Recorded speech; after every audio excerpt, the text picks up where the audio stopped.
in the dense heart of an overgrown forest, shadows danced beneath the twisted branches of forgotten trees. Not far from the remains of an abandoned research facility, a faint sound broke the silence. A weak, rasping bark, barely louder than a whisper. Tied cruelly to a thick tree trunk with frayed rope, a skinny, battered dog lay trembling on the forest floor. His fur was patchy, his ribs jutted out beneath his dull, mud-streaked coat, and his eyes, once full of life, were now clouded with exhaustion and fear. The dog had clearly been abandoned, left to the elements with no food, no water, and no hope. Every tug against the rope scraped raw skin against bark. He had stopped trying days ago. Flies buzzed around his wounds, and the only thing that kept him going was a desperate instinct to survive. The forest around him offered no comfort, only eerie quiet in the slow, painful passing of time.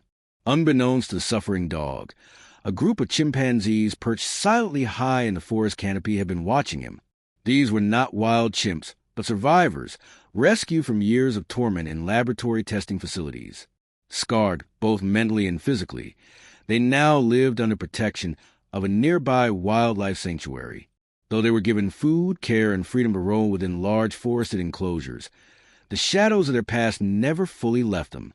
Yet, in those shadows, something remarkable had grown: empathy, understanding, and an acute awareness of pain. From their hidden vantage points in the trees, the chimps had noticed the dog's limp, fragile body, his labored breathing, his whimpers at night. They recognized those sounds. Perhaps it was the trembling, the helpless struggle, or the sheer look of despair in the animal's eyes that stirred something deep inside them. Whatever it was, they didn't just observe, they understood. Suffering spoke a language they knew too well. From the rustling leaves above, the alpha chimp slowly emerged, an older male named Kito, his face marked with the deep lines of age and experience. His fur was graying at the edges, and a long scar traced across his shoulder, a silent testament to the life he'd escaped. Kito was known among the sanctuary staff for his intelligence, but it was his quiet leadership that made the others follow him. Now, with careful, deliberate movements, he descended from the branches and stepped toward the helpless dog lying motionless beneath the tree. The dog, startled by the sudden movement, let out a faint, instinctive growl, but it faded quickly into a whimper. He was too weak to resist. Kito halted just a few feet away, crouching low, observing closely. His dark eyes moved from the rope to the dog's body, taking in the crusted wounds and sunken frame. He sniffed gently near the dog's snout, then near the rope. Moments later, as if summoned by silent command, 3 more chimpanzees dropped from the trees. Each one came bearing a gift.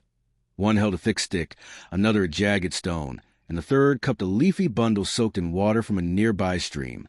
It was not random. There was purpose in their movement.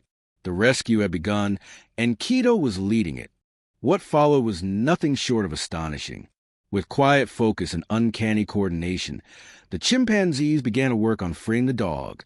Kito directed the effort, grunting softly and motioning with his hands.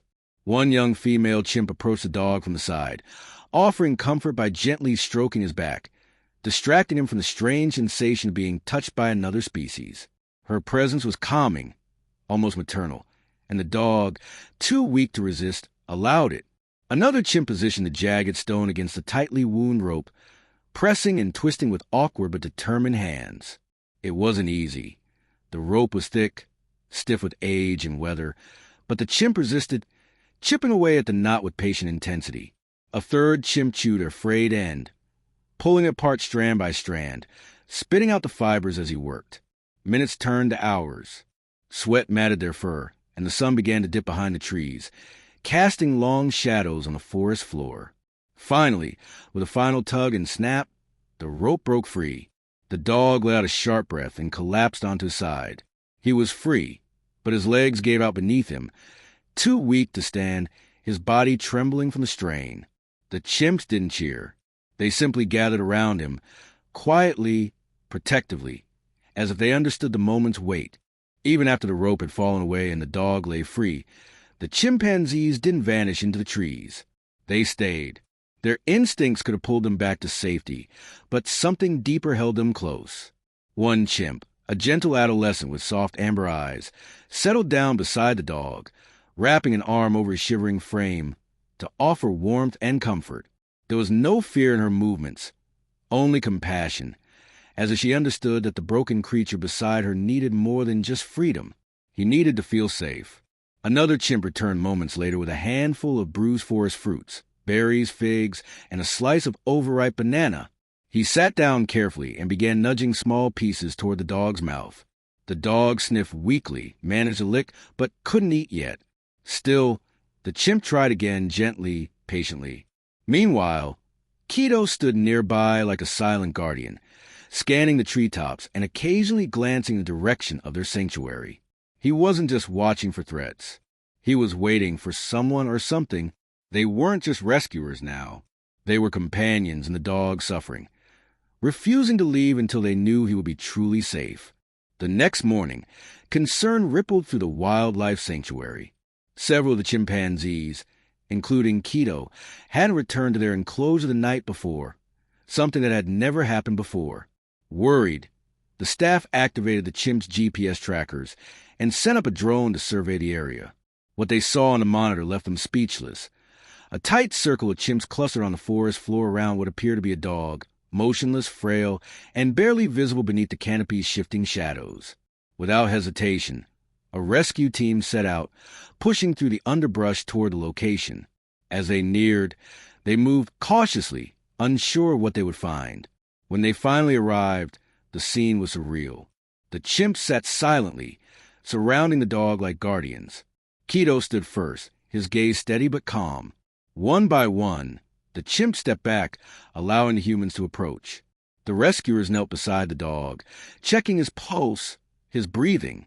For a long moment, they weren't sure he was still alive, until he stirred slightly and raised his head, ever so faintly, toward the soft voice calling his name. He was alive. The silence in that moment was overwhelming, filled with awe, disbelief, and something deeper, something sacred. The chimps had not only rescued him, they had kept him alive. The moment they returned to the sanctuary, veterinarians sprang into action. The dog, barely clinging to life, was rushed into a small on-site clinic. His body was covered in sores, his paws were raw, and his fur was matted with dried blood and dirt. Blood tests revealed infections coursing through his system, and scans showed signs of past abuse. Fractured ribs had healed unevenly, old burns, and deep emotional trauma etched into his responses. Yet, through all the pain, there was still a spark in his eyes. He hadn't given up, not completely. The medical team worked tirelessly, cleaning wounds, administering antibiotics, and carefully introducing fluids and nutrients.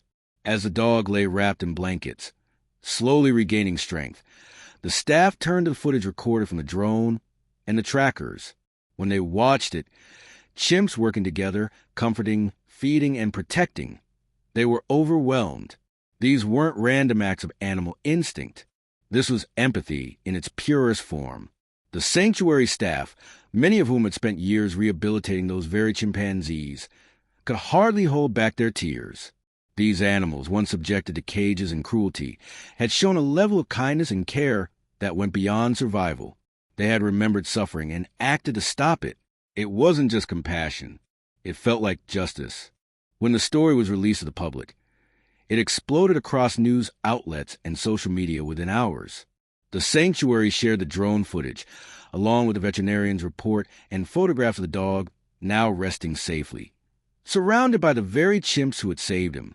People around the world watched the video over and over, many unable to believe what they were seeing.